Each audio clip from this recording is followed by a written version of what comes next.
merci à tous en tout cas pour votre participation. Donc, c'est le premier mardi de l'ESS de l'année. Il y en aura un tous les premiers mardis du mois sur différentes thématiques liées à l'économie sociale et solidaire. Et c'est vrai que pour ce premier mardi de l'ESS de l'année, en ces temps de confinement, on a voulu avoir une thématique qui était un peu plus liée au bien-être et aux personnes, à l'épanouissement de soi, ce qui est important aussi pour la réalisation des projets professionnels. Et donc, on a le plaisir d'accueillir Marie-France Parr, qui est naturopathe et yoga thérapeute et qui va nous parler d'écologie intérieure. Donc, je lui laisse la parole. Je vais pouvoir enlever mon masque, c'est ça. Voilà. Bonjour à tous et à toutes. Merci de m'avoir conviée donc, à ce mardi de l'ESS. Moi, je viens de Bourgogne. Je suis dans les Landes depuis que quelques mois. Et donc, mon métier, en fait, la naturopathie, c'est vraiment d'accompagner les gens vers le bien-être, vers le mieux-être. Donc pour ça, les naturopathes, on a plusieurs outils. On a l'utilisation des plantes. On peut avoir la yoga thérapie, le yoga, la respiration, l'alimentation. Et moi, je fais partie plutôt du courant, ce qu'on appelle hygiéniste, c'est-à-dire que je vais vraiment utiliser des choses naturelles et mettre en place une bonne hygiène de vie pour soit accompagner, donc la pleine santé, ça veut dire soit rester en bonne santé très longtemps, ou si on a une maladie, essayer de se guérir de façon naturelle, bien sûr, toujours on va dire en parallèle d'un traitement chimique conventionnel, mais voilà, c'est toujours travailler sur l'hygiène de vie. Donc, en fait, j'ai 3 casquettes. Je suis naturopathe. Bonjour Delphine. Je suis naturopathe. Je suis aussi auteure, j'écris des livres, donc j'ai notamment écrit le yoga du ventre, où là, on parle vraiment beaucoup de tout ce qui est bien-être. La troisième casquette, c'est que je suis chef aussi sur les retraites de yoga. Je suis spécialisée dans l'alimentation végétale. Et donc, par on va dire cette casquette-là, j'ai rencontré énormément de personnes qui sont proches du burn-out et qui viennent faire des pauses, des tentes dans des centres où on fait du yoga, on a des soins et on parle d'alimentation. Donc, c'est vrai que j'ai été confrontée souvent aux problèmes liés à la surcharge de travail. Et donc, quand j'ai rencontré Mathilde, cette thématique m'intéressait pour savoir, quand on est porteur de projet, quand on est entrepreneur, on a besoin d'épuiser beaucoup de ressources et comment faire pour essayer d'avoir à côté une bonne hygiène de vie et d'un autre, mener à bien ses projets parce qu'en fait, la base de tout, c'est la santé. Et finalement, si on n'a pas la santé, on ne peut rien faire dans la vie. C'est vraiment aujourd'hui ce sur quoi on doit vraiment mettre l'accent et notamment en ces périodes de pandémie. Donc voilà. Alors, ce qu'on va faire, c'est que si vous avez des questions, n'hésitez pas à les mettre d'un petit côté de votre bureau, de les noter. Et à la fin de la session, je répondrai à toutes vos questions. Voilà. Donc aujourd'hui, en fait, moi, la naturopathie, c'est simple par rapport à la médecine allopathique, la médecine traditionnelle. Nous, c'est une médecine douce qui est reconnue par l'OMS. Et en fait, si vous voulez, la santé, c'est un peu comme un arbre, comme ça. Et la médecine traditionnelle va s'occuper des branches. C'est-à-dire, si vous avez mal à la tête un jour, si vous avez un problème de santé grave, on va éteindre les signaux, on va vous donner un produit chimique pour que vous soyez mieux tout de suite. Et nous, ce qu'on va faire, on va s'occuper plutôt des racines de l'arbre, des fondations, c'est-à-dire qu'on va trouver la cause de la cause de la cause. Voilà, derrière toute maladie, en fait, nous, on part du principe qu'il y a toujours une cause. Il y a toujours soit un problème parce qu'on ne s'oxygène pas assez, parce qu'on a des soucis de gestion du stress. Voilà, donc on parlera ensemble des 5 piliers de la santé. Mais en tout cas, nous, on s'occupe plutôt des fondations. Alors, donc aujourd'hui, les questions d'écologie intérieure. Et l'écologie intérieure, c'est vraiment, c'est la phrase qu'on connaît très bien de Gandhi qui dit « Sois toi-même le changement que tu souhaites voir dans le monde ». Si on veut un monde qui soit beau, éthique, d'abord, il faut s'occuper de son écologie intérieure. Il faut soi-même faire attention à ses pensées, à ce qu'on met dans son assiette, à notre carburant, etc. Donc, aujourd'hui, pour prendre soin de sa santé, on peut s'appuyer sur 5 piliers. C'est ce qu'on appelle les 5 piliers de la santé en naturopathie. Donc, je vais les développer. Alors, le premier pilier qui est très important, c'est le sommeil. Parce que c'est vrai, quand on est porteur de projet, entrepreneur, on a souvent tendance à travailler le soir, surtout si on a une famille. Des fois, il y en a qui sont salariés, qui à côté mènent un autre projet en parallèle. Et on va souvent travailler le soir et travailler tard. se coucher plus tard et du coup, malheureusement, on dort moins. Donc, on devrait dormir entre 7 et 9 heures toutes les nuits. Et il faut savoir que les heures avant minuit comptent double. Donc, c'est très important d'essayer de se coucher tôt. Et voilà, plutôt que de se dire je vais me coucher vers 1 heure du matin, mais je dors jusqu'à 10 heures, c'est mieux de se coucher plutôt à 8 heures et de dormir jusqu'à 5 heures du matin. Parce qu'au moins, on sait que le système nerveux se recharge davantage. Donc, le sommeil, en fait, c'est vraiment important. Et dès qu'on a des problèmes de sommeil, souvent, on a d'autres problèmes parce que pendant le sommeil, c'est là où le corps se régénère, c'est là où le système hormonal se régénère. Donc, souvent, les personnes qui ont des insomnies la nuit, ils vont développer des problèmes de sommeil. Et on sait par exemple que les hôtesses de l'air qui ont un travail qui est décalé, elles vont avoir par exemple plus de problèmes hormonaux que d'autres femmes. Voilà, donc le sommeil, c'est important. Alors, qu'est-ce qu'on fait pour avoir un bon sommeil? Déjà, on essaie de se coucher donc pas trop tard, vers 22 heures idéalement.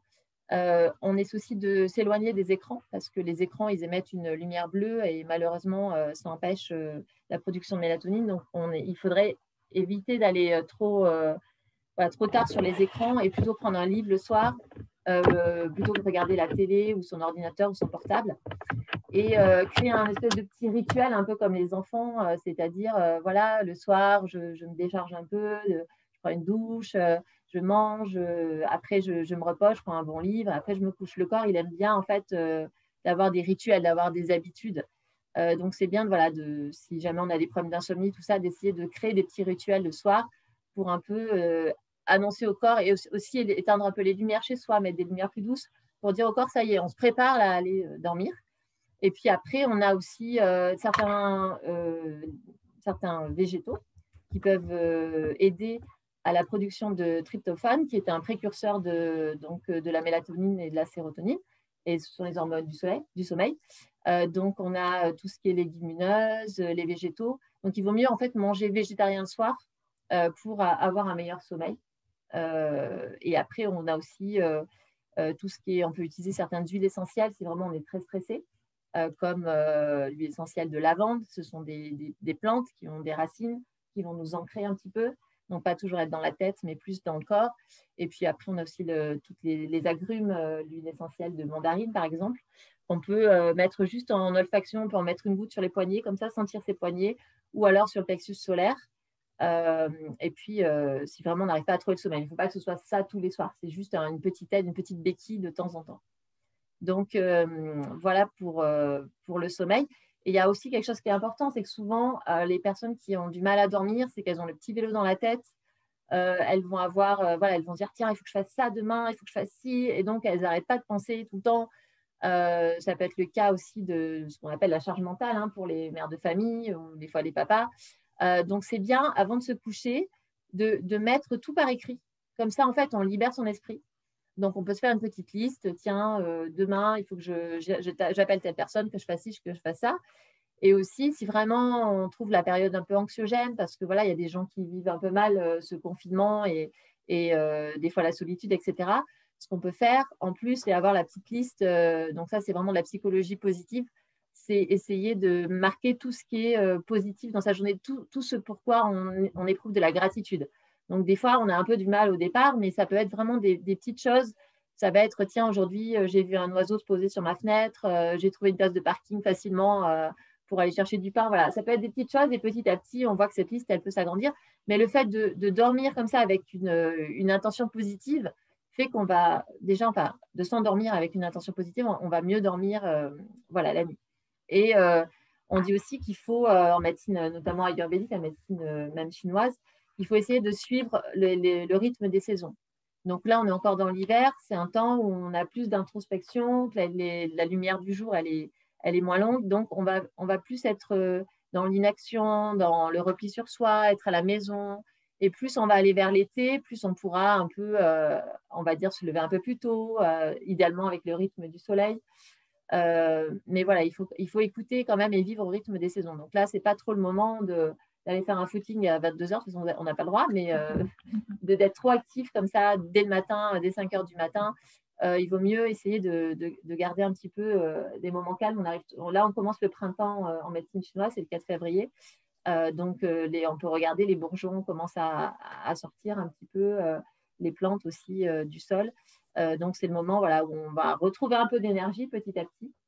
Mais il ne faut pas hésiter pour l'instant à miser sur un bon sommeil. Après, vous aurez l'été pour dormir un peu moins si vous le souhaitez.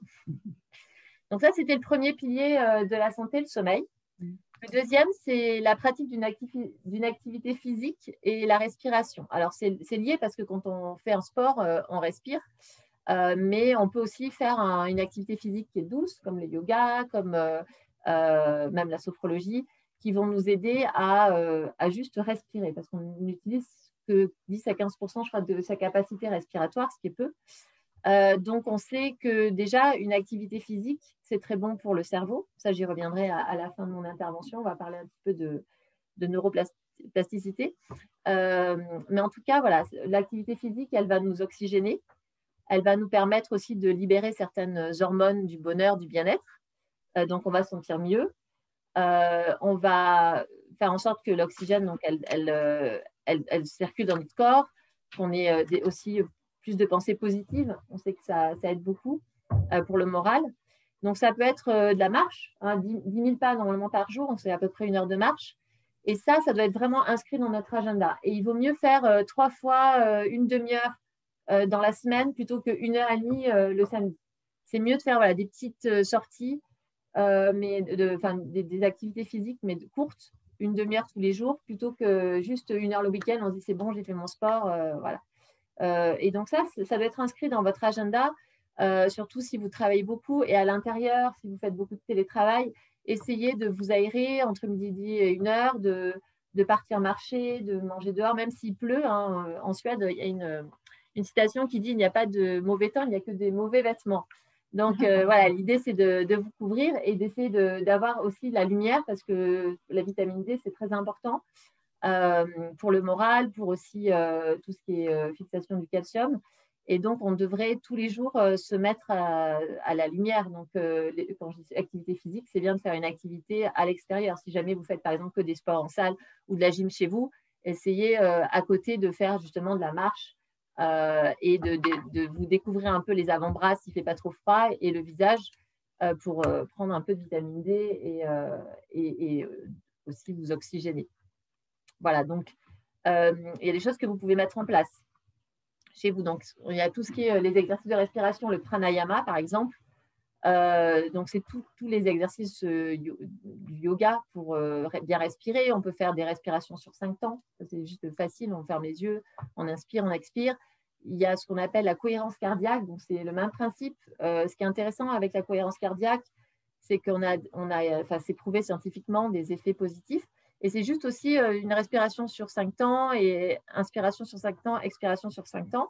Et ce qui est intéressant, c'est que vous avez sur tous les logiciels de musique, Deezer, Spotify, vous avez des musiques déjà de cohérence cardiaque. Il vous suffit de mettre votre écouteur et vous avez un gong qui vous dit quand est-ce que vous arrêtez d'inspirer, d'expirer. Voilà. Et ça, on sait que ça change complètement l'algorithme cardiaque. Ça a des effets, ça ralentit le rythme cardiaque, c'est très bon pour le stress, pour la circulation, pour le moral. Donc, logiquement, il faudrait faire 5 fois 5 minutes par jour. Mais déjà, si on fait une session le matin en se levant et une le soir avant de se coucher, on dort mieux, on est bien. Donc, voilà, cohérence cardiaque. Donc, en fait, le principe, c'est vraiment d'aller jusqu'au gong pour expirer et inspirer. Il faut vraiment avoir des inspirations très longues et des expirations très longues. Voilà, enfin, sur 5 secondes, ce n'est pas non plus énorme, c'est faisable. Et donc, dans le yoga, vous avez aussi des respirations alternées. Ça, c'est bien pour… En fait, on a toujours l'hémisphère gauche et l'hémisphère droit qu'on utilise tout au long de la journée du cerveau. Et les respirations, une fois de la narine gauche, une fois de la narine droite, vous aident aussi à équilibrer ces deux hémisphères. Donc, vous avez plein de respirations sur le net. Vous tapez respiration yoga et vous avez plein de choses qui sont… plein de vidéos, de tutos qui vont être guidés. Et sinon, vous avez aussi des cours en ligne. N'hésitez pas à vous rapprocher de quelqu'un qui fait ça. Donc là, c'est le deuxième pilier de la santé. Donc, on a parlé du sommeil, on a parlé de l'activité physique. Alors, quand je dis aussi l'activité physique, donc vous avez vu, on n'est pas obligé de transpirer, d'avoir chaud et de devenir tout rouge. C'est juste mettre encore en mouvement le corps. Le corps, il est fait pour bouger. Donc voilà, faire même un mouvement doux, même de la marche, c'est bien. Le troisième pilier de la santé, c'est le lien avec la nature. Donc, ça, c'est vraiment important. On peut parler de sylvothérapie. Donc, c'est par exemple faire des câlins aux arbres. Enfin, bon, on n'ira pas jusque-là. Voilà. Mais en fait, on sait scientifiquement que, par exemple, au Japon, les médecins préconisent d'aller faire des bains de forêt. Ça s'appelle au japonais Shinrin Yoku. Donc, ça veut dire que, en fait, quand on est un peu, on a un moral qui tombe un peu dans les chaussettes, qu'on ne sent pas très bien. Même dans les hôpitaux, on sait que si on a une vue sur la nature, si on a une chambre qui donne sur la nature, on va avoir une convalescence plus rapide. Et là, les médecins japonais préconisent de faire des bains de forêt. Donc, ils disent, voilà, ils font une ordonnance, aller marcher une demi-heure dans la forêt. Et on sait que quand on va marcher une demi-heure, donc c'est 30 minutes, on va changer le pH du corps. Ça veut dire que le corps devient moins acide. Et en fait, plus un corps est acidifié, et plus on développe des maladies de civilisation, le diabète, le cancer, le cholestérol, etc. Donc, c'est très important d'avoir un lien avec la nature. C'est aussi inspirant, c'est relaxant. D'avoir du vert, c'est bon pour la chlorophylle, l'oxygène. Donc, il ne faut pas hésiter. Voilà, justement, quand on fait de la marche, on peut faire le sport et en même temps garder un lien avec la nature. Après, ça peut être aussi la mer, l'océan.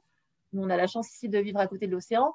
Et il y a un médecin ici qui s'appelle Guillaume Baruc, qui lui aussi fait des ordonnances pour aller se balader à la mer, dans l'eau. Oui, parce qu'en fait, il a fait des livres qui sont quand même intéressants.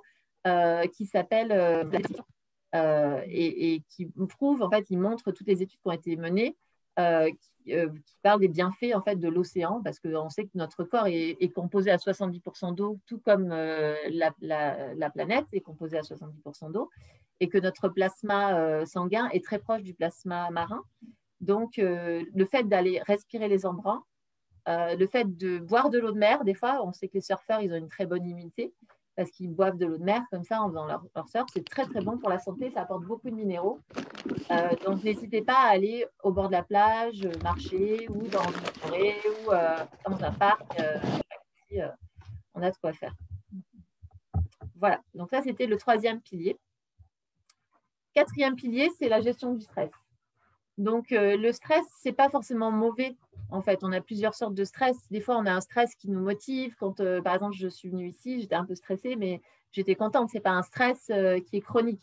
Par contre, le stress chronique, un stress qui est répété tous les jours, ça va être problématique sur le corps. Donc, déjà, ça acidifie le corps. Tout à l'heure, on a parlé d'acidification.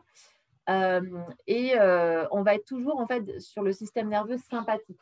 Donc, le système nerveux sympathique, c'est le système nerveux qui nous permet de réagir si on se brûle vite, si on a un danger, on fuit. C'est le système nerveux qui est toujours qui nous permet de réagir au stress, en fait, et qui met le corps toujours sous tension. Donc, c'est lui qui permet de mettre l'organisme en action. Et nous, ce qu'on essaie de voir, c'est surtout d'aller vers le parasympathique, le système nerveux qui nous permet le repos, la digestion, le sommeil aussi. Donc, pour aller vers le système nerveux parasympathique, il n'y a pas 36 solutions, c'est la relaxation, la méditation, des moments calmes, de détente. Donc, ce que j'avais oublié de dire tout à l'heure, c'est que le sommeil, ce que j'appelle sommeil, c'est allongé dans le noir. Ça, c'est très important. Des fois, on peut juste aussi faire une sieste, se reposer pendant 15 minutes pour recharger les batteries. On peut essayer d'avoir une musique douce, de s'allonger par terre et de simplement respirer, de faire de la cohérence cardiaque aussi. Donc, de gérer son stress au quotidien. Et il faut essayer aussi de voir quels sont les facteurs de stress et sur lesquels on peut agir. Parce que typiquement, je ne sais pas si des fois on est stressé parce qu'on entreprend un projet, on a plein de choses à faire. Peut-être qu'il y a des actions à mettre en place pour mieux s'organiser, pour faire des to-do list, la gestion des tâches.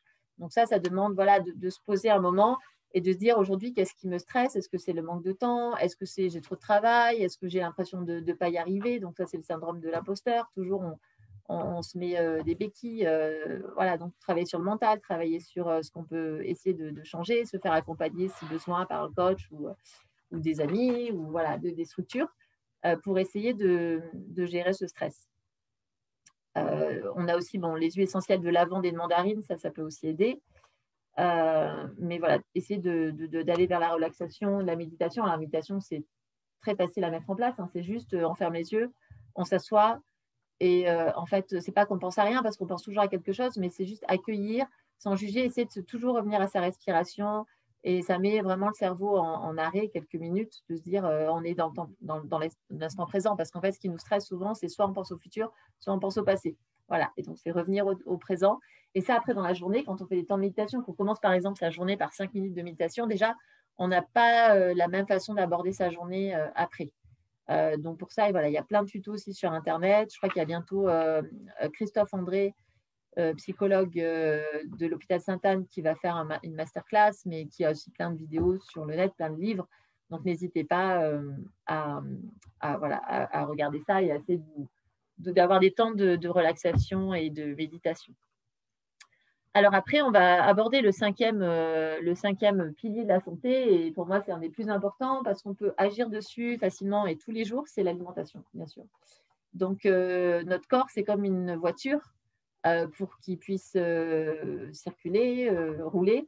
On a besoin de carburant. Et le meilleur carburant qu'on puisse trouver, c'est celui qui est disponible dans notre environnement et celui qui est le moins transformé possible. Donc, quand je dis alimentation, c'est manger bio si possible, donc sans pesticides, sans produits chimiques, local et de saison. Voilà. Donc, c'est vrai que moi, je prône plus une alimentation végétale parce qu'on sait que tout ce qui est produits animaux vont être plus difficiles à digérer, plus long. Donc, qui dit temps de digestion plus long dit moins de concentration au travail, en fait. Parce que si, par exemple, vous mangez un steak frites à midi et vous avez une réunion de travail à 2 heures, vous savez que ça va être un plat qui va être compliqué à digérer, très long. La viande, c'est entre 24 et 48 heures. Donc, derrière, ça ne se voit pas. Notre corps, il travaille, mais on va être un peu fatigué. Vous voyez comment vous êtes après un repas de Noël, même un repas au restaurant quand on allait au restaurant, ou voilà, un repas de fête. Souvent, on n'est pas prêt à courir un marathon derrière. Alors que quand on mange un repas un peu léger, une salade, je ne sais pas, des falafels, etc., on a plus d'énergie. Donc, c'est important non seulement de penser à son alimentation, mais surtout à sa digestion. Et là, pour ça, c'est vraiment, voilà, c'est vous levez le matin, déjà vous posez la question, est-ce que j'ai faim? Si vous n'avez pas faim, c'est peut-être que votre digestion du soir n'est pas finie, donc essayez peut-être de faire un petit jeûne intermittent, de ne pas manger. Et ensuite, dès que vous avez faim, allez plutôt vers des aliments qui sont non transformés, qui ne vont pas vous faire des pics d'hypoglycémie et vous donner donc faim vers 11 heures. Donc, c'est tout ce que je pense, tout ce qui est céréales ultra raffinées, les céréales du petit-déj. Ça va être peut-être même le pain blanc avec la confiture, c'est très sucré. Le pain blanc, il n'y a pas de fibres dedans. Et donc, ça va jouer beaucoup sur en fait notre digestion et après sur la façon dont on va être dans la journée. Est-ce qu'on va avoir de l'énergie durable tout au long de la journée ou pas? Donc, essayez d'aller vers les aliments qui vous permettent une digestion facile, donc les fruits, les légumes et les céréales complètes, tout ce qui est riche en minéraux en fait, et qui va venir nourrir votre corps de l'intérieur. Voilà. Donc, quand je parle d'alimentation, aujourd'hui, on est en pleine pandémie et c'est vrai que si on est entrepreneur et en plus, on vit dans cette pandémie où on ne sait pas trop comment va être l'avenir et c'est assez stressant, toutes les nouvelles, c'est assez anxiogène. Il faut savoir que en fait, l'alimentation, c'est notre garant de l'immunité. On est tous là, 70% de notre immunité se fait au niveau de nos intestins. Donc, si on a une bonne alimentation physiologique, donc si on apporte vraiment les aliments qui vont être riches en nutriments, en macronutriments, et si à côté de ça, on consomme ce qu'on appelle des probiotiques, donc ces organismes vivants qu'on trouve dans l'alimentation, on va déjà travailler énormément sur son système immunitaire. Et ça veut dire que si on rencontre un virus ou un microbe, on en rencontre tous les jours des microbes et des virus, on ne va pas forcément développer une maladie. On sait qu'aujourd'hui, les gens qui meurent de la Covid, par exemple, ils ont en fait déjà des pathologies assez graves et ils ont une baisse d'immunité. La plupart des gens, c'est ça. Ils ont des diabètes, des problèmes cardiovasculaires, etc. Et donc, on sait qu'ils ont un mauvais système immunitaire. Et si on a un bon système immunitaire, on est capable de faire face aux microbes. Et si on attrape un microbe, un virus, on va juste avoir peut-être un peu de fièvre, mais on va être capable de surmonter tout ça avec l'intelligence du corps, en fait, tout simplement. Donc, les probiotiques, c'est en fait des organismes vivants qu'on trouve normalement dans les produits laitiers, tout ce qui est yaourt, fromage. donc que vous devez connaître parce que souvent on a des pubs avec les yaourts qui font digérer, etc. Sauf que les yaourts, c'est quand même assez acidifiant. Donc, on peut aussi en trouver sous d'autres formes plus naturelles, enfin, qui sont moins acidifiantes pour le corps. Vous en avez dans les légumes lactofermentés, donc tout ce qui est choucroute, vous pouvez en faire facilement. Vous en avez dans le kéfir et le kombucha, donc deux boissons, une à base de thé, une à base de graines, voilà, qu'on fait soi-même à la maison. Vous en avez dans le tamari, donc c'est la sauce soja lactofermentée. Vous en avez dans le pollen frais ou déshydraté. Et en fait, ça va apporter des bonnes bactéries pour le corps. Vous en avez dans le miel aussi. Donc ces bonnes bactéries, elles vont se développer si elles ont des prébiotiques. C'est leur nourriture et les prébiotiques, c'est des fibres qu'on trouve dans les fruits et les légumes. Donc si vous avez une alimentation avec l'apport de prébiotiques, donc tous les jours, c'est 1 cuillère à 2 cuillères à soupe par jour, ça suffit. Un verre de kéfir le matin, un peu de légumes lacto-fermentés le soir, et déjà on travaille sur son immunité. Et qui dit on travaille sur son système digestif aussi, ça améliore, ça apporte des enzymes. Et meilleure digestion dit aussi beaucoup plus de concentration, meilleure morale. On sait que tout ce qui est problème de dépression, c'est un problème aussi de microbiote. Aujourd'hui, les études montrent que voilà, souvent, on a des pathologies au niveau de la microbiote quand on a des troubles dépressifs, de stress, etc. Donc, il ne faut pas hésiter à soutenir son système immunitaire par l'alimentation, une alimentation donc variée. Alors, ces 3 V, c'est beaucoup de végétal, du varié, et le 3e, c'est quoi? Végétal, varié et vivant. Voilà, donc essayer de ne pas trop cuire les aliments, parce que quand on fait des cuissons longues et fortes, on va détruire tous les micronutriments. À partir de 42 degrés, on commence déjà à toucher à la structure moléculaire des aliments. Donc, plutôt aller vers des aliments, essayer de commencer toujours par une crudité. En ce moment, c'est la période de la mâche, des épinards, une salade d'épinards crus, des carottes râpées, tout ça. Et de manger des fruits aussi en dehors des repas à 4 heures plutôt qu'une barre chocolatée qui va vous faire un bon pic de glycémie. Pardon, vous êtes d'accord avec les compléments alimentaires ou pas? Alors, les compléments alimentaires, c'est une bonne question. En fait, ça s'appelle, la complémentation alimentaire, c'est, si vous voulez, c'est l'échec de la nutrition. Ça veut dire que moi, en tant que naturopathe, je ne vais pas forcément travailler avec les compléments alimentaires, mais je sais qu'à certains moments de sa vie, ça va être nécessaire et utile pour certaines personnes. Mais il ne faut pas que ce soit un automatisme. Et en fait, moi, en tant que naturopathe, mon rôle, c'est d'éduquer à la santé. Donc, si jamais quelqu'un vient me voir et me dit « j'ai fait une prise de sang, je manque de fer, j'ai besoin de compléments ». Voilà, je lui donne des compléments, mais derrière, il ne va pas savoir pourquoi il manque de fer. Est-ce que peut-être qu'il fait de l'anémie parce qu'il prend du thé vert tous les matins, il ne prend pas assez de vitamine C qui va fixer le fer, peut-être que son alimentation est dépourvue de fer. Enfin, voilà. Donc, oui, c'est bien les compléments alimentaires quand on ne peut pas, au niveau de l'alimentation, combler tous nos besoins. Mais normalement, on devrait pouvoir combler nos besoins, en fait.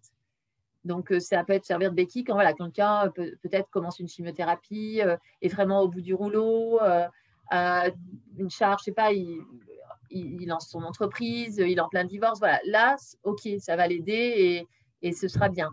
Mais si vraiment c'est comme les Américains, prendre 10 gélules tous les matins, je trouve que ce n'est pas intéressant parce qu'en fait, dans la nature, on ne trouve jamais de molécules isolées. On ne trouve pas un fruit avec que de la vitamine C, avec que de la vitamine D. C'est impossible.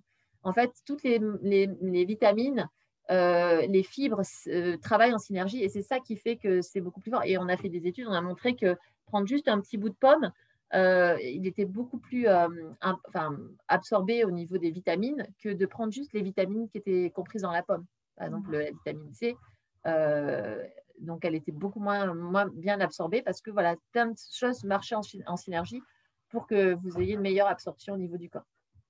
Mais c'est toujours pareil. Ça, en fait, nous, on fait de l'individualisme, mais il y a pas. Enfin, je vais jamais. Vous n'allez jamais venir voir un naturopathe et il va vous dire, bah voilà, tenez tel menu et faire des photocopies et tout le monde aura la même chose. En fait, c'est parce qu'il y a des personnes qui vont avoir des problèmes d'absorption, typiquement ceux qui ont des problèmes justement d'immunité, qui ont la maladie de Crohn, tout ça. Donc eux, oui, ils vont avoir besoin de compléments alimentaires parce que ils sont pas dans la capacité d'absorber les nutriments. Mais donc, si une personne est en bonne santé, qu'elle manque de tel ou tel micronutriments, il faudra peut-être regarder d'abord dans l'alimentation. Voilà. Donc, on a parlé des 5 piliers. Donc, je répète, c'était le sommeil, l'activité physique, le lien avec la nature, la gestion du stress et l'alimentation. Alors, maintenant, on va un peu parler du cerveau. C'est intéressant. Donc, moi, j'ai un super livre chez moi. C'est Power Brain, qui est vraiment intéressant. Je vais vous le montrer. Il parle, voilà. C'est assez intéressant. Sur le cerveau. Donc ça, ce sera la deuxième partie de mon intervention. Mais en tout cas, en fait, quand on est, donc ce que je disais au départ, quand on est entrepreneur, porteur de projet, on va avoir beaucoup d'activités cognitives. On va beaucoup faire travailler son cerveau. On doit faire des rendez-vous, on est beaucoup dans l'action. Penser à des choses, mettre en place, stresser, les banques, le reste. Donc, en fait, on va avoir besoin de peut-être plus de nutriments qu'une personne qui va rester chez elle tranquille à la retraite. Voilà. Ça dépend aussi des retraités. Il y en a qui sont très actifs, mais en tout cas, la première chose, c'est que, en fait, quand on est beaucoup dans l'action, on va créer ce qu'on appelle un stress oxydatif. Le stress oxydatif, c'est aussi quand on fait du sport. On dit que le sport, c'est bon pour la santé, mais ça crée un stress oxydatif. Ça veut dire qu'on va un peu accélérer le vieillissement cellulaire. C'est un peu comme de la rouille, en fait. Et il existe dans l'alimentation de l'anti-rouille, heureusement. Et donc, ça, c'est tout ce qui est très coloré. Donc, quand on est comme ça, justement, entrepreneur, porteur de projet, ce qu'il faut faire, c'est essayer d'avoir une alimentation qui est très colorée. Donc, actuellement, les carottes, les betteraves, quand ce sera la saison après, les fraises ou les fruits rouges, la courge, la butternut, etc. Vous avez énormément d'antioxydants dans ces légumes. Et en fait, quand on reconnaît pour les fruits, par exemple, si on les coupe et qu'ils mûrissent très vite, c'est qu'ils n'ont pas beaucoup d'antioxydants, parce qu'ils rouillent très vite. Un fruit qui va garder la couleur très longtemps, sans bouger. Donc, typiquement, la fraise, quand on la coupe, elle va être rouge pendant longtemps. Elle est riche en antioxydants. Alors qu'une pomme va très vite donc devenir marron quand on va la couper. Donc là, elle va manquer d'antioxydants. Donc, essayez d'avoir dans votre alimentation beaucoup d'antioxydants tous les jours. Donc, de manger des fruits, des légumes variés. Et comme on a vu, des cuissons plutôt crues ou à la vapeur douce, pour préserver justement ces antioxydants. Ensuite, vous avez aussi le magnésium. Alors, le magnésium, il rentre dans beaucoup de réactions chimiques cérébrales. Notamment, moi, quand j'ai des personnes qui sont en manque de magnésium, souvent, c'est facile, elles ont des problèmes de sommeil, elles ont toujours le petit vélo dans la tête, beaucoup de stress. Après, je vais le voir aussi dans les yeux, à la loupe. On voit des espèces de cercles comme ça dans les yeux. Elles fixent mal le magnésium. Et puis, ça va être aussi des fois des essoufflements dans les escaliers, ou quand on fait un peu de sport, on s'essouffle vite, ou des crampes. Voilà, donc ça, le magnésium, on en a dans l'alimentation, dans tout ce qui est toutes les noix, les oléagineux, donc les amandes, les pistaches, etc. Et c'est bien de les faire tremper, parce que, en fait, malheureusement, quand on les mange comme ça, on a dedans un agent qui vous empêche de bien absorber les nutriments. On a un anti comment ça s'appelle, je ne sais plus. Bref, c'est de l'acide phytique. Et cet acide phytique empêche la fixation du magnésium dans le corps. Donc, ce qu'on fait, c'est qu'il faut essayer de les faire tremper 4 heures à peu près. Donc, quand vous prenez des graines de tournesol, des graines de courge, etc., essayez de les faire tremper, ou des amandes, 4 heures avant de les manger. Vous en avez dans tout ce qui est légumineuse, donc les lentilles, pois chiches, les pois cassés. Et vous en avez dans toutes les céréales complètes, donc le riz complet, le blé complet, le pain complet. Voilà. Donc ça, le magnésium, vous pouvez en avoir dans l'alimentation facilement. Aussi, quand on est donc dans le côté anxiogène, quand on est dans l'anxiété, on va utiliser beaucoup de fer. Donc le fer, notamment les femmes, en plus, on a tendance à avoir beaucoup plus d'anémie parce que justement, on a notre cycle tous les mois. Donc, ce qu'il faut faire, c'est essayer d'avoir une bonne consommation de légumes feuilles. Donc, tout ce qui est épinards, les blettes, la mâche, les salades, les laitues, voilà. Allez aussi vers tout ce qui est plantes aromatiques, persil, coriandre, si vous aimez, la menthe, en ce moment, il en pousse. Et si vous connaissez un peu la cueillette sauvage, c'est encore mieux. Allez vers les plantes sauvages. L'ortie. L'ortie, c'est une plante formidable. Elle a 9 fois plus de vitamine C que dans une orange, quand même, il faut le préciser. Voilà, donc en fait, c'est des plantes qui sont dans la nature. On cueille juste les 7 premières feuilles. Ça pique, mais on peut les prendre avec des gants. Et après, on peut les mettre dans des soupes, dans des tartares. Voilà. Il y a plein de choses à faire. Donc, l'ortie, on peut en faire des tisanes aussi. C'est très riche en fer. On a bien sûr le zinc. Donc, le zinc, c'est en fait, ça agit beaucoup sur le système immunitaire. Souvent, quand on a une personne qui a grippe ou des rhumes, on va lui faire la complémenter. Donc, on en trouve dans les graines de citrouille beaucoup, dans les noix et dans les algues. Donc, ici, on n'a pas trop d'algues, mais il y en a en Bretagne. On en a dans les magasins bio. Les algues déshydratées, on peut les mettre dans les bouillons, les mixer. On peut juste, on les réhydrate dans de l'eau, on met un peu d'huile d'olive, de citron et ça vous fait un tartare d'algues qui est très bon. Voilà. Donc, on a aussi tout ce qui est oméga 3. Donc, ce sont aussi des antioxydants. Ça va permettre de fluidifier les parois des cellules nerveuses, donc d'avoir une meilleure connexion cérébrale. Donc, on en a dans les noix, les graines, les petits poissons gras. Donc, les poissons, en fait, il faut toujours manger ceux qui sont les plus petits parce que c'est les premiers de la chaîne alimentaire et ils sont beaucoup moins riches en métaux lourds que les gros poissons. Voilà. C'est quoi les petits poissons? Tout ce qui est maquereau, sardines. D'accord. Voilà, il est riche en oméga 3. Et puis, vous avez donc tout ce qui est noix aussi pour améliorer toutes ces performances cognitives. Ensuite, on a l'acide B9, la vitamine B9, pardon, qui est aussi appelée l'acide folique. Donc, ça, c'est important pour les femmes enceintes, mais quand on est porteur de projet, ça permet le fonctionnement du système nerveux et la formation de globules rouges. Donc, on en a dans tous les légumes à feuilles vertes. C'est exactement comme le magnésium, le fer, pardon. Voilà. Et ce qui est important, c'est d'augmenter le taux de dopamine. Donc, la dopamine, c'est un neurotransmetteur de la motivation et de l'énergie.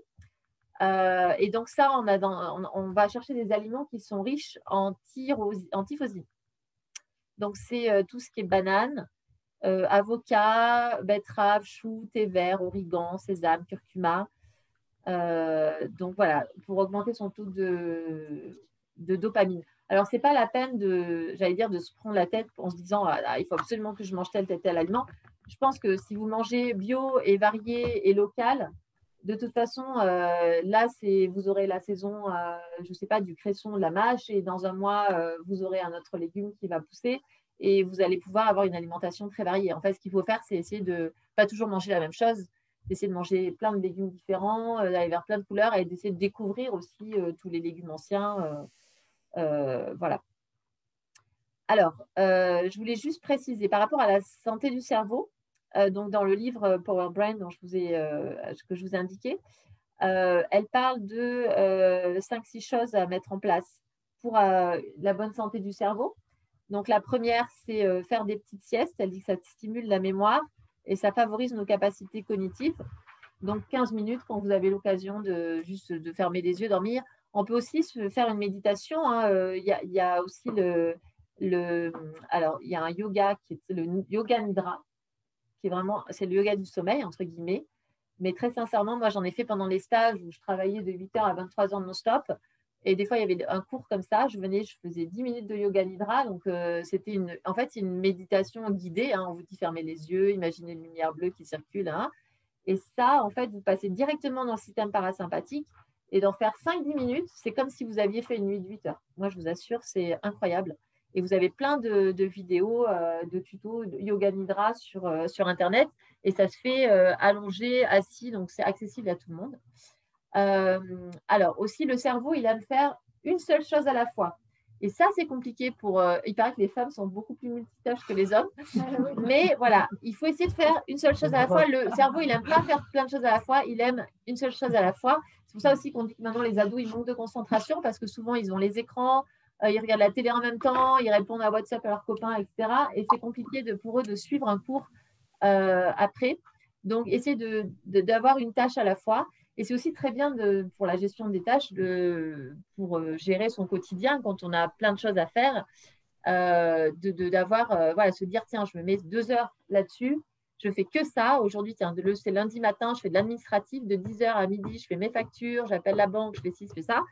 Et après, de 2 heures à 6 heures, je fais une autre tâche. Voilà, et plutôt des tâches, on va dire, je crois que c'est 40 minutes, la maximum de concentration, et après, on fait des petites pauses. Voilà. Après, donc, faire de l'exercice. Donc, faire de l'exercice physique, donc je vous en avais parlé dans les piliers de la santé. Et là, on sait que quand on fait un exercice physique, c'est très intéressant, on va avoir une augmentation de l'hippocampe. Donc, c'est la partie du cerveau qui permet de travailler sur la mémoire et l'apprentissage. Donc, on sait que voilà, juste de faire une demi-heure de sport déjà, on augmente l'état de bien-être et en plus, on a une capacité de mémoire qui est augmentée et de concentration. Bon, dormir 7 à 9 heures par jour, ça permet de ralentir le vieillissement cérébral, donc ça rejoint ce que je vous ai dit au départ. De méditer, parce qu'on sait que toutes les parties du cerveau vont être beaucoup plus détendues. Et ensuite, bien sûr, de rester positif. Donc, la pensée positive, c'est toujours de voir le côté positif. Alors, des fois, c'est vraiment, il faut travailler, ça demande de l'exercice, de voir des choses positives. Par exemple, je ne sais pas, aujourd'hui, en venant, il y avait un embouteillage, j'ai failli arriver en retard et je pourrais me dire, ah bah zut, je vais retenir ça de la journée, j'ai eu un embouteillage, j'ai failli arriver en retard. Alors que je pourrais plutôt me dire, ah ben je suis arrivée à l'heure et j'ai trouvé une place de parking tout de suite. Donc, essayer de voir le côté, en fait, la rose plutôt que les épines. Et c'est vraiment, ça demande un exercice. Et pour beaucoup de gens, enfin pour certains, c'est naturel. C'est aussi, je crois, aussi la façon dont on a été éduqué, comment on a construit un peu ses croyances. Mais ça, voilà, il faut essayer de rester positif. Donc, pour un cerveau en bonne santé, la sieste, une seule chose à la fois, un exercice physique, des exercices physiques, dormir suffisamment, méditer, rester positif. C'est qui l'auteur? L'auteur, c'est Il-Chi Li. Alors après, ce qui est intéressant, c'est qu'il n'est jamais trop tard. Il y a quelqu'un qui dit j'ai tout faux. Il n'est jamais trop tard pour bien faire parce qu'on sait que le corps se régénère en permanence, nos os se régénèrent entièrement, notre système, les cellules de la paroi intestinale se régénèrent tous les 3 jours, par exemple.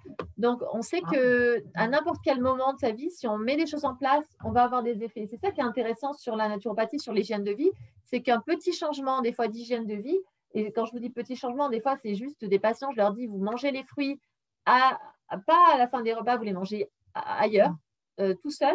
Déjà, rien que ça, vous allez travailler sur booster la vitalité. Parce qu'un fruit, par exemple, ça se digère très vite. Si on mange à la fin d'un repas, ça va fermenter, on va avoir des ballonnements, ça va créer de la fatigue. On le mange en dehors des repas, tout de suite, la digestion, elle est facilitée, on a beaucoup plus de concentration. Et rien que ça, déjà, ça peut améliorer la qualité de votre peau, aussi les pensées plus claires.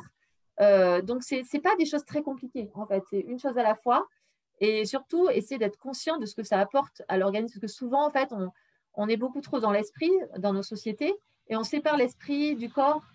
Et il faut revenir des fois au corps. Il faut se dire, tiens, comment je me sens là, après ce que j'ai mangé? Comment je me sens? Est-ce que je suis plus concentrée si je mange une tartine le matin ou si je mange un œuf au plat, par exemple? Voilà, donc chacun est différent. On a tous une digestion différente. On a tous une programmation différente. Il y en a qui ne vont jamais avoir faim le matin et c'est tant mieux, qui ne mangent pas. Il y en a qui vont être affamés dès le matin et s'ils croisent quelqu'un, ils n'ont pas mangé, c'est des ours. Donc, essayez de revenir à vos sensations, comment je me sens. Et vous verrez que souvent, quand on met des choses positives en place et qui sont physiologiques, qui sont faites pour nous, on se sent mieux. Et je voulais juste préciser que pour le sport, on sait que ça permet de restaurer les neurones endommagés. Donc, c'est hyper intéressant. On va avoir c'est ce qu'on appelle la plasticité cérébrale. On va avoir de nouveaux neurones qui vont se créer, des synapses et des circuits neuronaux changent tout au long de notre vie. Donc, des fois, on a l'impression de perdre la mémoire, mais à tout moment, on peut inverser le processus et travailler là-dessus avec une bonne hygiène de vie. Donc, pour finir mon intervention, et après on passera aux questions si vous en avez. Il y a une personne aux États-Unis qui s'appelle Gabrielle Bernstein, qui est un peu coach spirituel. Elle est assez connue sur les réseaux sociaux. Et il y a quelque chose qui est vraiment intéressant, ce qu'elle dit, c'est de travailler en fait sur la joie. Parce que je pense que ce qui devrait nous animer à tous aujourd'hui, et c'est pour ça aussi qu'il y a plein de personnes qui changent de métier, et qui ont envie de faire quelque chose d'intéressant et d'utile dans leur vie, c'est que ça manque de sens, ça manque de joie en fait. Et c'est, tiens, j'ai plus de joie à me lever le matin, il n'y a plus de sens.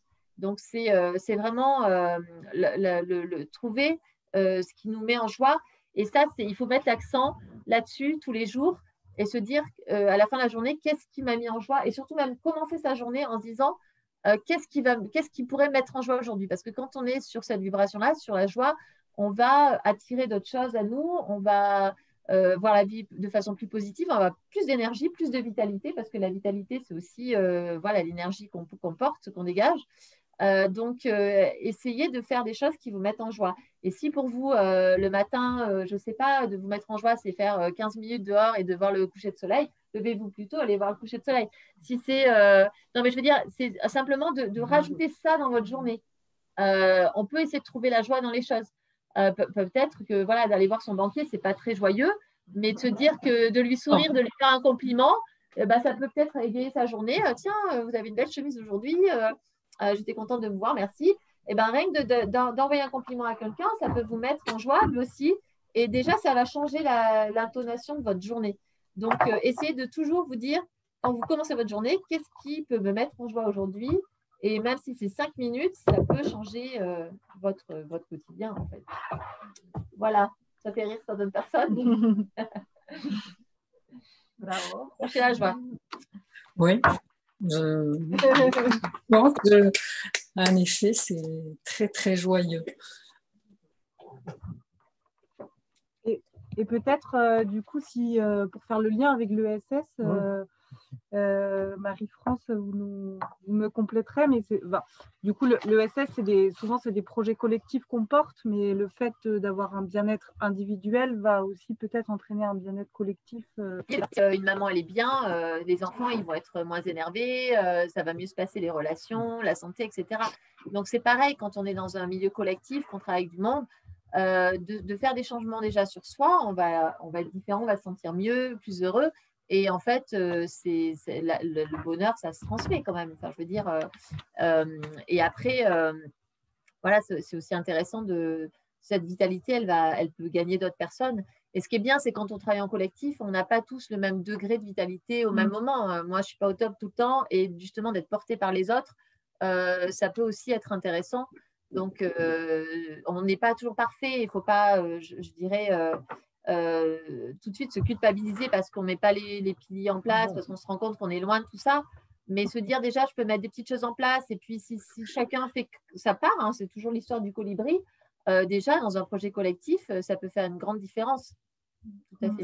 Et puis, sur l'économie sociale et solidaire, il y a une deuxième chose, c'est qu'aujourd'hui, et c'est ce qui nous intéressait dans votre intervention, c'était aussi, et je pense que ça répond parfaitement, on est dans une phase où on a une baisse du fait du confinement, du fait de l'éloignement, du fait qu'on est en train de regarder les gens, sauf la Réunion où effectivement vous êtes loin, mais c'est un fait, mais c'est vrai qu'en ce moment on est tous privés du contact avec l'autre, et c'est hyper important d'avoir des petits éléments, enfin moi j'ai des outils, quelques outils voilà, qui vont permettre de se dire, déjà si je me ressource après pour aller dans le collectif, c'est encore mieux. Moi, j'ai un truc où vous m'avez dit que j'avais tout faux. Hein, donc, je ne suis pas sûre, je vais demander une seconde semaine. Alors, je voulais juste rajouter que Philippe, comment il s'appelle, Lenoir, le grand philosophe, pendant le confinement, on a demandé comment est-ce qu'on pouvait faire pour essayer d'être bien pendant le confinement et de vivre ça. Et il a dit qu'il fallait quand même avoir une grande spiritualité intérieure.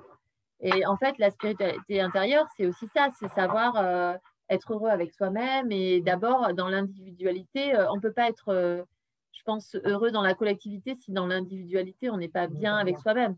Et c'est vraiment ça commence par là, quoi. Je commence par moi.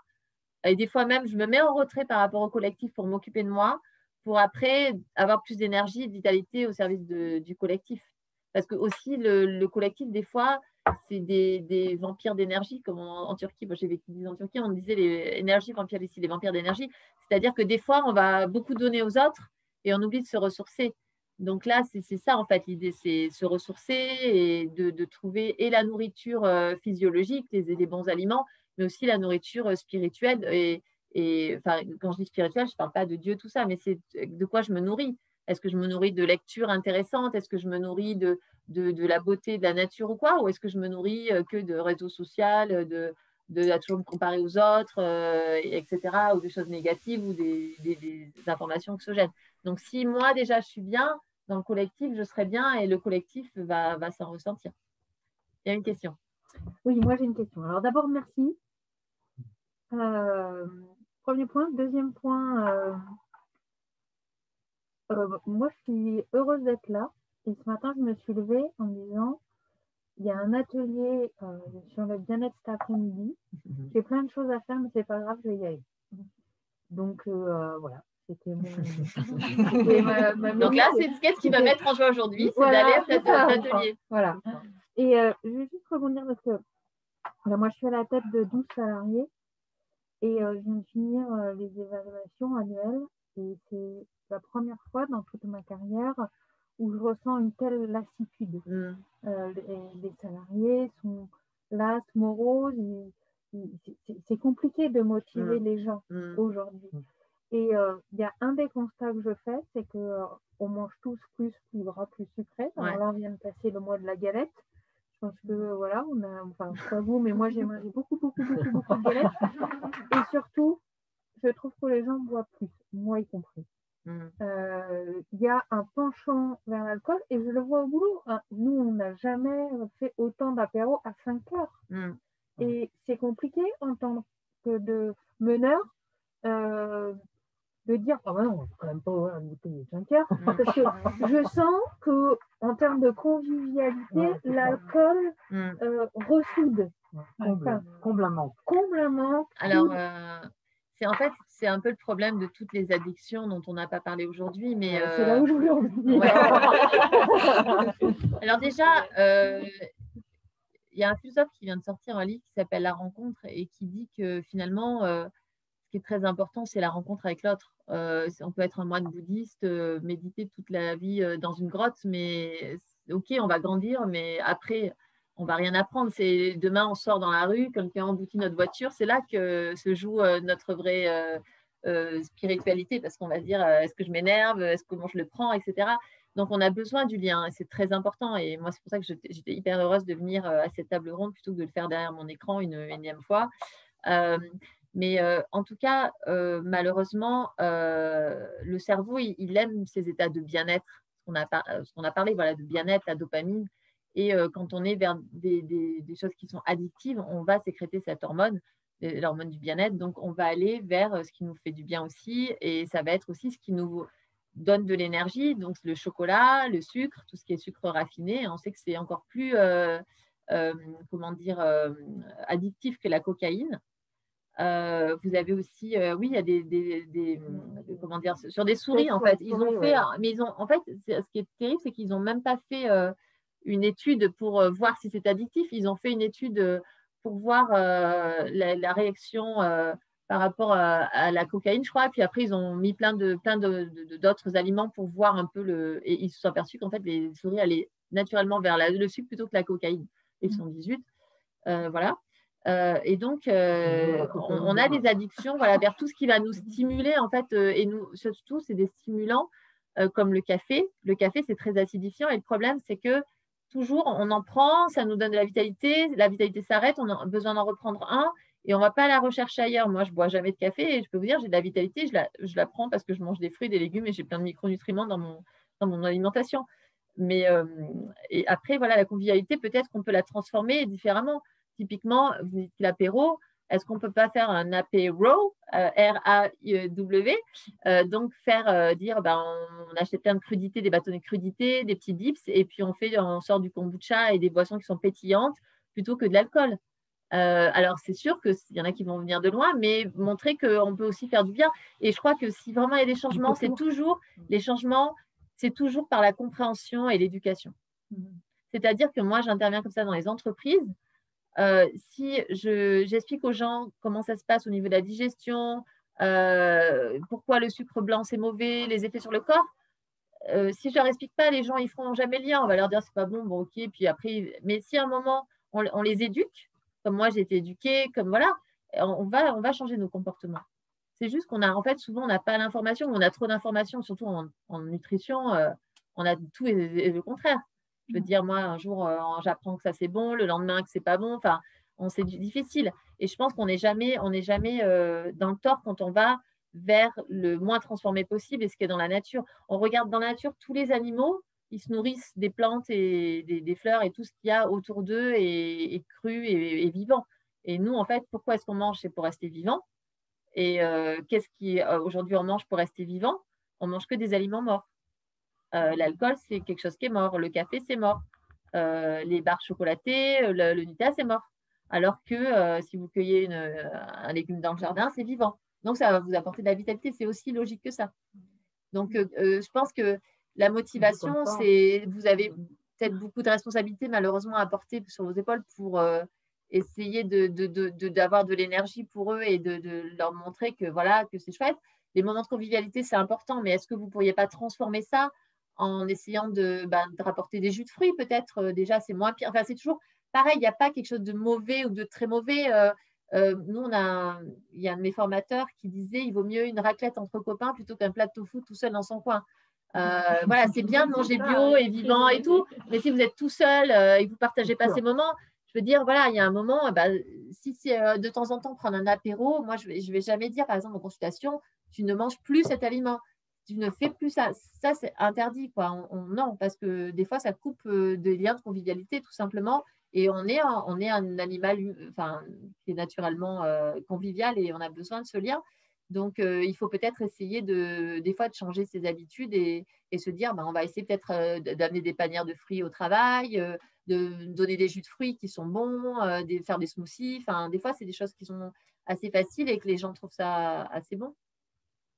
Ça me rappelle une fois, je suis intervenue il y a quelques années chez Amazon parce que j'habitais juste à côté et en fait, j'avais comme patiente l'assistante de direction. Donc, elle m'a demandé, alors ils avaient des gros budgets, chaque fois ils faisaient plein de choses. Et là, elle m'a dit, est-ce que tu peux venir parler d'alimentation et faire des smoothies? Donc, je suis allée faire, je ne sais pas, 300 smoothies pour les salariés. Et en fait, à la pause du déjeuner, ils avaient tous des machines. Ils étaient tous avec les sandwichs, les bonbons Haribo, là, les gros paquets, les barres chocolatées. Et c'était que ça. Et c'était des jeunes, quoi. Ils avaient tous entre 18 et 25 ans.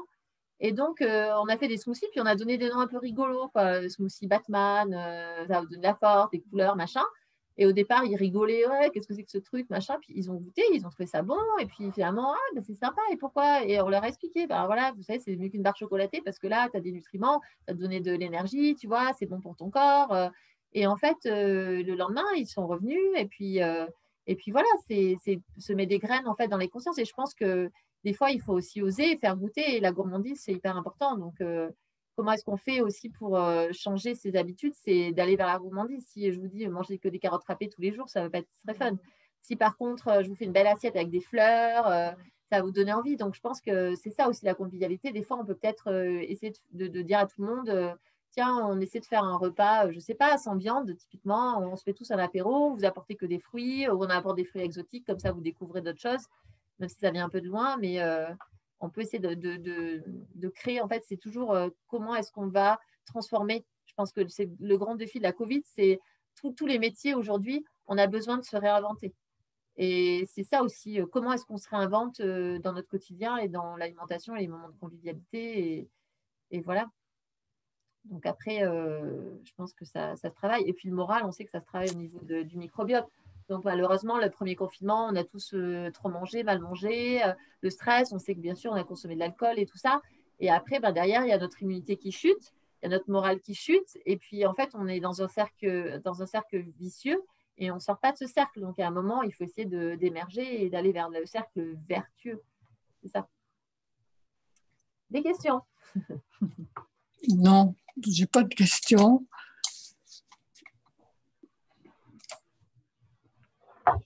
Je n'ai pas de questions. Donc, bien vous hydrater aussi, hein, je n'ai pas dit, mais l'alimentation, c'est aussi boire beaucoup d'eau tout au long de la journée, des tisanes si vous le souhaitez. C'est amusant d'ailleurs parce que je disais là, il y a 3 secondes en réponse à Delphine. Moi, j'ai vu un jour sur Biarritz, c'est une asso, il faudrait retrouver son nom, parce qu'elle existe, enfin, elle est ici, qui avait mis en place un système on va dire, de smoothie, mais ce n'était pas des smoothies, avec un vélo. Donc, on peut y aller. Ah oui, C'est génial. Ça. C'est avec Recyclarté d'Hendaye. C'est Recyclarté qui avait fait ça? Ouais, qui avait mis en place. J'ai une amie qui travaille là-bas, du coup, et ils avaient essayé de le mettre en place sur les marchés. Parce que ça, c'est génial. Il y a un côté à la fois ludique et à la fois très simple, parce que du coup, on choisit. Moi, je me souviens, il y avait de la betterave, des mandarines, je ne sais plus ce qu'il y avait, enfin, les mandarines, c'était pas la période, mais il y avait des betteraves, je ne sais plus quoi. Et je me suis dit, betterave mélangée avec un fruit. Et j'ai essayé. C'était délicieux. Et du coup, ça donne aussi des idées. À la fois, il y avait le côté ludique, qui pédale plus vite que l'autre, etc. Enfin, bon, il y a un côté, on fait du sport en même temps. Et ça, c'est vachement sympa. Et ça devrait presque être mis dans toutes les entreprises. Bien sûr. Parce que là, tu rigolerais avec tes... Moi, dans une autre vie, j'avais accompagné un porteur de projet qui, en fait, était comptable et il travaillait. Après, il avait beaucoup travaillé dans les pays scandinaves et il avait vraiment, c'est halluciné, c'est le mot, de voir que dans les pays scandinaves, ils ont des bureaux comme ça qui se lèvent, ils ont des grosses panières de fruits, ils mangent souvent froid à midi parce qu'on dit qu'ils digèrent plus vite ou des choses assez simples et tout ça. Et donc, il arrive en France et il est arrivé devant les distributeurs avec les barres chocolatées, les chips et les trucs. Et il a eu l'idée de faire des fruits déshydratés ou en fait, des mélanges de fruits secs et voilà, qui s'appelait Oui, et pour distribuer dans les distributeurs. Et donc, moi, j'étais à l'époque, je m'occupais de tout ce qui était communication pour lui. Je faisais de la communication digitale. Et c'était vraiment chouette parce que, voilà, il montrait que finalement, dans les entreprises, on peut aussi créer des projets. Puis, il allait faire goûter et il faisait de la livraison de paniers de fruits en même temps. Et puis, s'il y a cette proposition-là, les gens sont tout à fait preneurs. Oui. Entre des machins de barres chocolatées, etc., et un truc de fruits, les gens vont prendre des fruits. C'est parce qu'il n'y en a pas que les gens prennent. Bien sûr, bien sûr. Mais même dans les distributeurs des collectivités, ce qui est le pire, parce que c'est eux qui sont censés donner l'exemple. Oui. Même quand dans les collèges, moi à l'époque, quand j'étais au lycée, on avait des distributeurs et c'était vraiment pas chouette. Je ne sais pas si maintenant ils en ont, mais même dans les gares aussi, on se dit si on veut quelque chose de sain, il n'y a rien, quoi. Et c'est triste parce que finalement, la chose la plus saine, c'est quelque chose qui n'est pas transformé et qui est, voilà, on sait que dans une banane, on va avoir du potassium, on va avoir des fibres, on va avoir des vitamines qu'on n'aura pas dans une barre chocolatée qui est ultra transformée et voilà. Je ne sais pas si vous êtes d'accord avec la compensation. Quand on va mal, moi, par exemple, je m'achète des vêtements ou des trucs pour compenser. Oui, c'est vrai, il faut avoir... Mais c'est ça, c'est pour avoir l'hormone du bien-être. Et donc, c'est peut-être mieux que l'alcool, hein, si je peux me permettre. Alors, question, pour améliorer les fonctions des reins, que préconisez-vous? Merci pour tout conseil. Alors, les reins, donc, boire de l'eau, bien sûr, et pas des tisanes, de l'eau. Après, la qualité de l'eau est très importante. Donc, de l'eau, si possible, filtrée, naturelle. En fait, on dit que l'eau, souvent, quand vous avez des problèmes de reins, on vous dit de boire de l'eau avec beaucoup de minéraux, Tillépar ou des choses comme ça. Et c'est le contraire qu'il faudrait faire parce que plus on a une eau très chargée en minéraux, plus on va faire travailler ses reins et plus on va les fatiguer. Donc plutôt une eau peu minéralisée comme je sais pas la Montrouscous ou des choses comme ça. Donc il faut regarder le nombre de résidus secs par gramme, je crois, par litre, pardon, nombre de résidus secs par litre, et ça doit être en dessous de 100 résidus secs par litre, quelque chose comme ça. Donc vous verrez, je crois que l'Évian elle est à 2000 ou un truc comme ça. Après, pour les reins, s'il y a vraiment une faiblesse, alors les reins, c'est souvent l'organe de l'hiver, c'est l'organe de la peur aussi, donc il faut travailler sur ses peurs. En médecine chinoise, c'est ça. Vous avez l'huile essentielle d'épinette noire qui peut venir soutenir un peu votre… souvent, quand on a des faiblesses au niveau des reins, on est un peu fatigué, on a des problèmes d'immunité. Donc, quand on a besoin d'un petit coup de boost le matin, on peut mettre comme ça de l'épinette noire, de l'huile essentielle sur les poignets et venir se frotter les reins comme ça derrière. Et ça va vous donner un petit coup de boost, mais il ne faut pas faire ça tous les jours, c'est de temps en temps. Pourquoi vous dites, à chaque fois, vous dites qu'il ne faut pas faire ça tous les jours? Pourquoi vous dites ça? Parce que, en fait, nous, on appelle ça des fenêtres thérapeutiques. C'est-à-dire que votre corps, si vous lui envoyez tous les jours le même message, au bout d'un moment, il ne va plus l'écouter, il n'aura plus la… Alors là, vous lui envoyez, en fait, les plantes, elles ont des messages à délivrer et vous envoyez des molécules. Il comprend qu'il doit éliminer. À un moment, on arrête, on laisse un peu de repos. Et après, on voit et on continue. Donc souvent, c'est 21 jours. On fait une fenêtre thérapeutique d'une semaine et on continue. Voilà. C'est comme le jus de citron le matin. Sinon, ce n'est pas bien de le faire tous les jours, l'année. Ça reste un remède. Sauf qu'il y a des racines de curcuma et de gingembre avec. Mais pareil, ce n'est pas forcément toute l'année. En fait, il vaut mieux faire ça peut-être l'hiver pour soutenir un peu. Mais le jus de citron, chez des personnes très déminéralisées, ça peut les déminéraliser encore plus. En fait, ça dépend de votre capacité à absorber les acides. Voilà. Mais le mélange, le citron, curcuma, c'est anti-inflammatoire et c'est stimulant, ça tonifie, c'est bien. Mais en été, par exemple, c'est des épices qui vont réchauffer. Si votre corps est déjà chaud, ça peut créer des déséquilibres. Parce qu'en l'été, il faut plutôt manger des choses qui vous refroidissent, des pastèques, des melons, des légumes comme ça qui vont refroidir un peu la chaleur du corps. Voilà. Ça dépend sous quelle latitude vous vivez. En diarrhée, il fait froid tout le temps. Et votre tempérament et tout ça. Enfin bon, après, voilà, la santé, c'est individualisé. Mais… Ouais. Justement, j'ai une question sur la notion d'équilibre. Vous l'avez dit, par exemple, dans le parcours d'un entrepreneur, on a souvent des petites victoires, des gros stress, et un peu des montagnes russes. Et moi, à titre personnel, j'ai souvent des périodes, c'est soit je fais très très attention à ma santé, je vais faire plein de sport, je vais manger très très bien, et après je fais des rechutes parce que voilà, c'est les fêtes, c'est les occasions sociales, et là je fais n'importe quoi, tout le contraire. J'ai vraiment du mal, moi, à trouver, se réajuster selon le contexte, ou même sortir de l'alimentation émotionnelle, je dirais.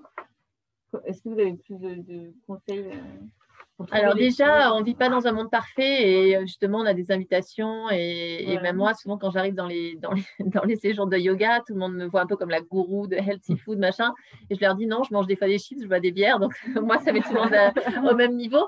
Mais ce que je veux dire, c'est que en fait, on appelle ça dans toutes les médecines traditionnelle, enfin même médecine conventionnelle, l'homéostasie. Donc, c'est l'équilibre parfait où là, tout est parfait dans notre corps et on ne tombe jamais malade.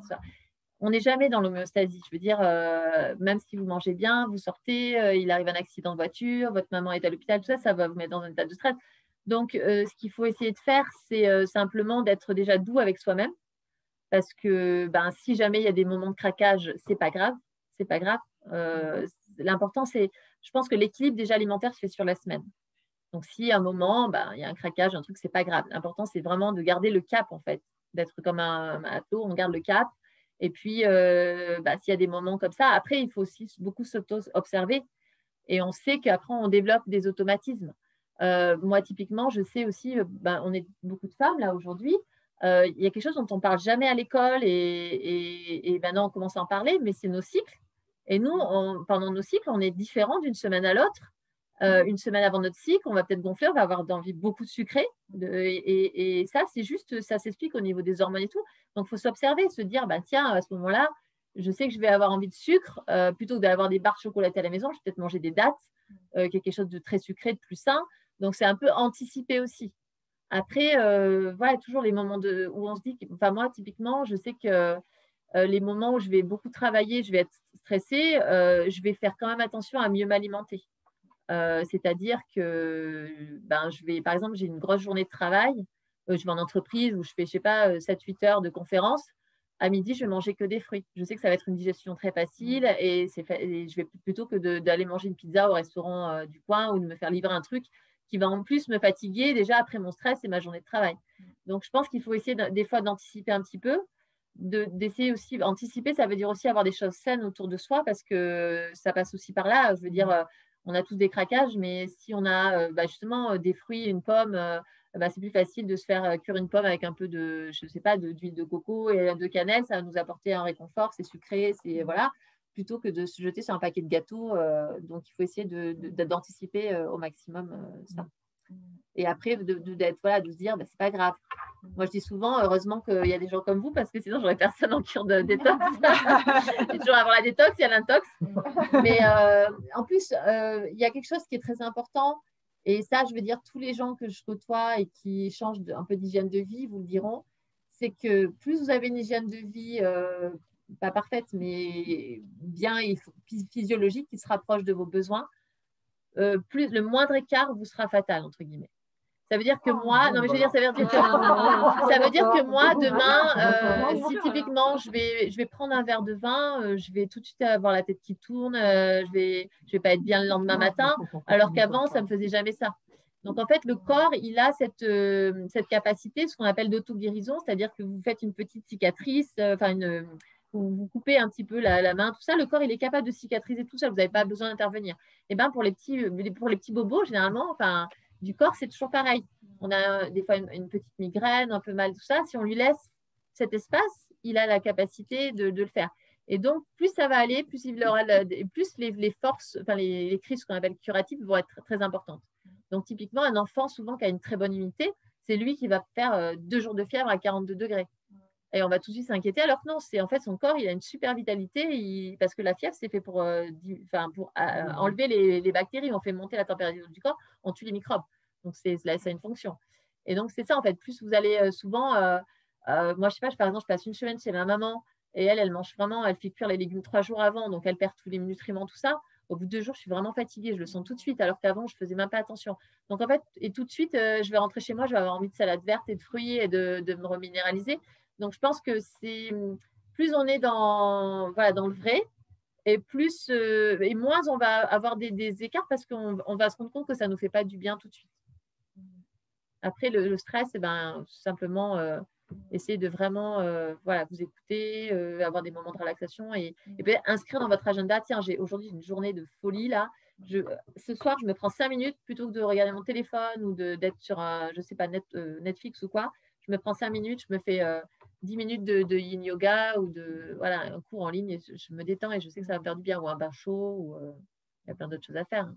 Un bain froid aussi. C'est le matin. Voilà.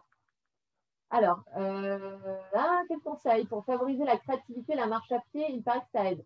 Oui, en fait, la créativité, elle peut être stimulée par différentes choses, ça dépend des gens. Mais c'est vrai que d'être déjà avec la nature, en lien avec la nature, la marche à pied, d'avoir un moment, même de la méditation, pendant la méditation, moi souvent j'ai des phases créatives. Quand on va courir le matin, je pense que la créativité, elle naît aussi de l'individualité. Donc, des fois, d'avoir des moments où on est individuel et on est seul et on est dans le silence. Et des moments où on travaille avec l'intelligence collective et on échange. Et souvent, ça donne des idées. Voilà, quand on rencontre des gens, on n'était pas parti dans une direction et puis ils vont nous indiquer, nous parler de quelque chose et puis ça va nous mettre sur une autre direction. Donc, je crois que la créativité, en fait, c'est surtout aussi s'observer. Et ce qui est intéressant des fois, c'est de travailler selon son comportement, j'allais dire, comment est-ce qu'on est. Moi, par exemple, je sais que je suis plus créative le matin.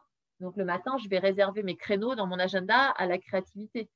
Si, par exemple, vous savez que l'après-midi de 2h à 4h, vous êtes plutôt un peu fatigué, vous avez du mal à vous concentrer, à ce moment-là, faites plutôt les tâches administratives ou des rendez-vous téléphoniques et gardez ces moments de créativité, si c'est le matin, pour aller marcher, écrire. Après, on dit que le journaling aussi, c'est bien de d'écrire tout ce qui vient par la tête 5-10 minutes le matin. Ça peut aider. Ça dépend des gens, mais quoi qu'il en soit, essayez de respecter votre rythme, en fait. C'est vraiment ça. Moi, j'avais une petite question pour revenir, vu qu'on est que des femmes, et que vous avez pu évoquer du coup la notion de saison et d'influence de la saison dans laquelle on peut se trouver par rapport au projet, et en tout cas en rapport au corps, en rapport au cerveau, à ce qu'on va pouvoir lui demander ou non. Le lien, pareil, vous l'avez évoqué avec le cycle, justement. Au-delà de l'effet que ça peut avoir telle ou telle phase de cycle sur l'alimentation ou sur nos envies, sur le rapport au projet.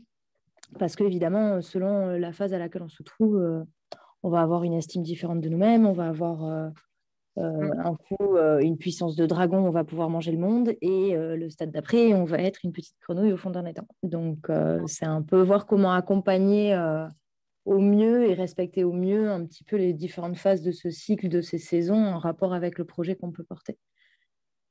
Alors, c'est un sujet qui est assez vaste quand même, il y aurait beaucoup à dire, mais c'est vrai qu'en gros, selon la période dans laquelle on se situe par rapport à notre cycle, on ne va pas avoir justement la même dose de créativité.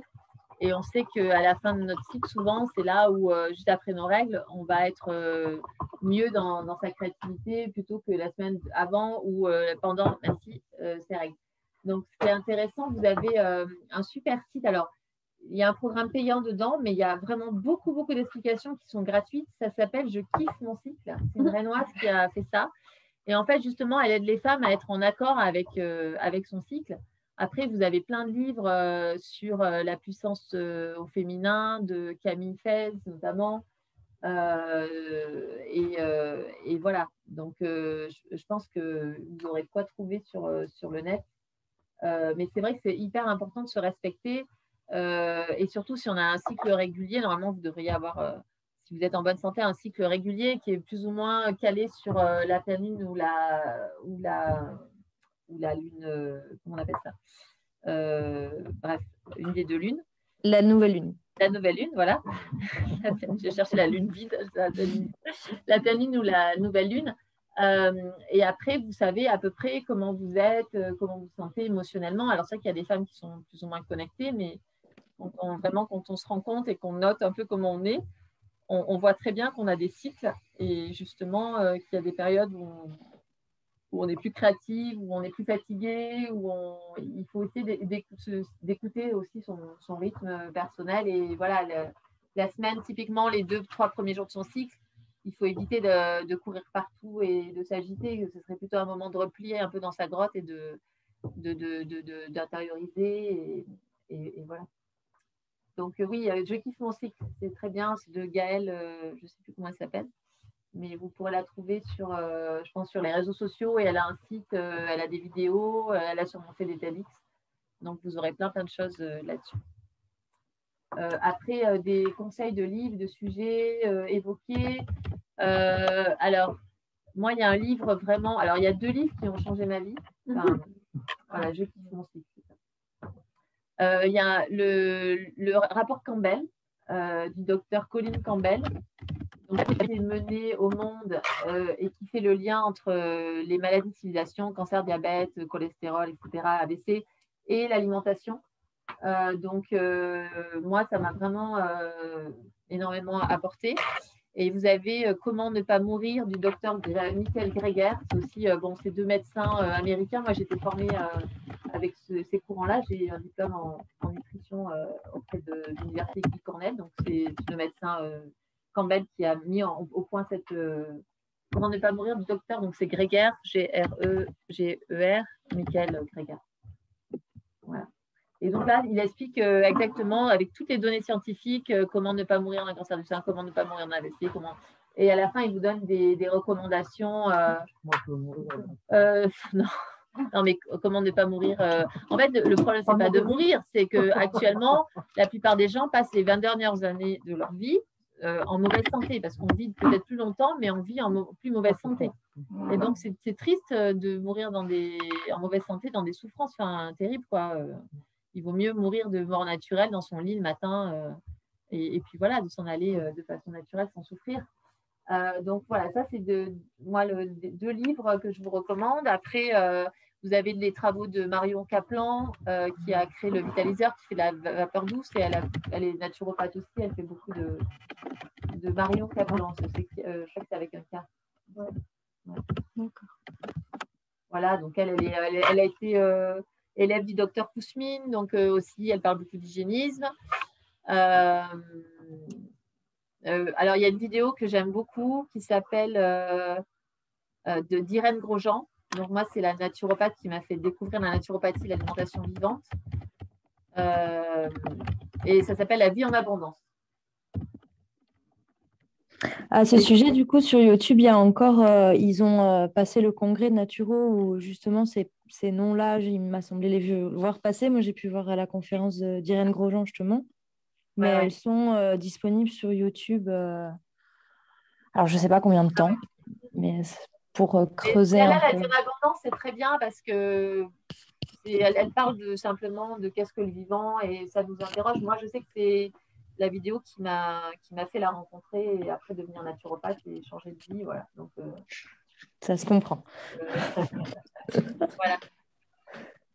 Mais comme Marie-France est très, comment dire, très humble, elle ne parle pas de ses livres, donc juste, parce que moi je l'ai fait, j'avais la gentillesse de nous... Oui, j'ai écrit plusieurs livres, d'accord.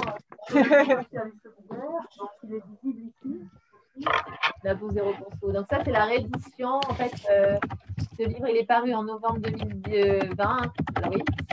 Donc, c'est un livre sur tout ce qui est produits ménagers, d'entretien fait maison. Et j'explique en fait pourquoi c'est intéressant, comment éviter les déchets, et surtout avec des conseils naturopathie, parce que souvent, faire une crème vous-même, avoir une belle peau, c'est bien, mais il ne suffit pas que de mettre des produits naturels sur la peau. Il faut aussi éviter de manger des chips et du saucisson derrière. Ah bon? Sinon,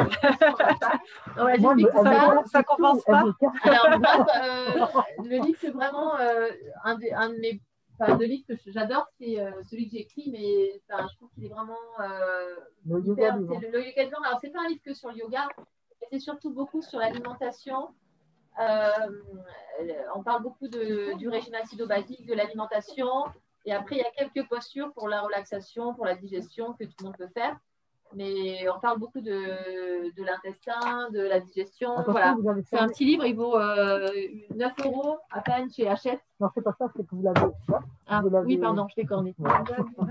J'ai fait un livre sur les chocolats, chocolat sain et gourmand, parce que j'en avais marre que tout le monde voit ça comme un peu la bête noire dans mes consultations. Donc, je parle du chocolat cru, des vertus du chocolat. J'ai fait un livre sur les petits déjeuners sains et toniques aux éditions Terre Vivante. Et après, il y a 2 livres prévus là, pour la rentrée de 2021 sur la cuisine ayurvédique et sur les épices et les condiments à faire soi-même. Voilà, je crois que... Et puis, il y a un livre sur les tisanes et les thés aussi à faire soi-même. Voilà, je crois que c'est fini, ma biographie. Non, c'est intéressant à savoir, parce que souvent, il y a là-dedans aussi peut-être à s'approprier. C'est à base de respiration, le yoga. Alors, le yoga du ventre, en fait, c'est dès qu'on fait du yoga, on fait toujours du yoga du ventre, c'est-à-dire qu'on va toujours venir essourer, travailler sur le système digestif. Mais là, c'est vraiment en fait expliquer ce que c'est le ventre, parce que nous, dans nos consultations, on dit souvent que le mal du siècle, c'est le dos, mais moi, je vois, c'est surtout la digestion et la fatigue. Et donc, on a voulu faire un livre avec mon amie naturopathe Noélie Coteau, qui est elle sur Rennes, sur les problèmes de digestion. Et moi, comme j'ai fait un début de yoga et santé, j'ai voulu parler un peu plus de yoga. Donc, c'est vraiment qu'est-ce que le système digestif, comment bien manger, améliorer sa digestion. Si on a une mauvaise digestion, comment utiliser la phytothérapie, l'utilisation des plantes et des huiles essentielles. Et après, il y a une partie respiration, parce que c'est très important, c'est notre deuxième cerveau. Donc, des fois, quand on est stressé, simplement de faire des respirations, ça peut aider à détendre. Et comme on détend le ventre, on détend le mental aussi. Donc, voilà, il y a un peu de tout. Mais après, c'est des postures qui sont assez faciles. On explique la respiration, les postures. C'est à la vente ici ou Non. Je ne vends rien. Je ne vends pas, non, mais c'est dommage d'ailleurs, il aurait fallu. Mais, ouais. Est-ce que vous avez d'autres questions? Non? C'est clair pour tout le monde? Bon, donc vous retiendrez qu'il faut juste s'occuper de soi et après avoir le collectif. Et quand on est bien avec soi-même et dans sa vie, on est bien avec les autres. Voilà. Merci beaucoup. Merci beaucoup. Ouais. Merci, ouais. Désolée pour les absents, mais nous, on va manger une petite boule d'énergie que j'ai préparée au cacao cru avec des graines de chanvre riches en oméga 6 et oméga 3.